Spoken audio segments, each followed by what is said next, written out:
Join is sort of the opposite of that.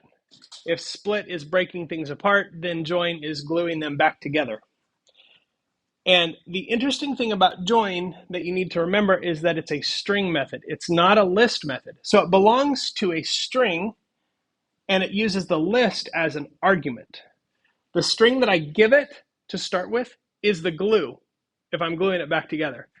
So if I have this, again, welcome to Bakersfield College, and I split that, I can glue it back together with something other than a space, let's just say. Let's say, for example, I want to turn that into a legal old school file name. And I want to make sure that it's got no spaces in it, because in the old school days, you couldn't put spaces in a file name. So let's take that and we'll use an underscore to glue it together.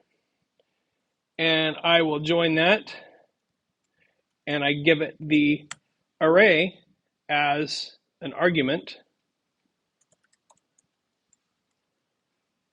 Okay. And then let's print it out. So now when I print this out, I have taken this, broken it apart, and put it back together with underscores instead of spaces. Now I could use any word there, literally any string I want to glue those together. Does it always make sense to do it that way? No, but there are other cases.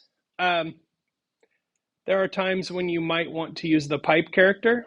Okay, that is a viable way to store an array as a string, because the pipe character is not often used in strings. It's an easy one to remember to use to break things apart again in the future.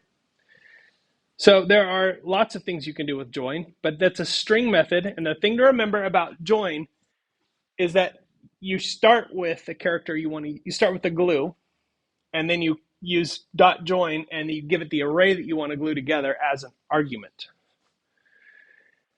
That for me was very non-intuitive.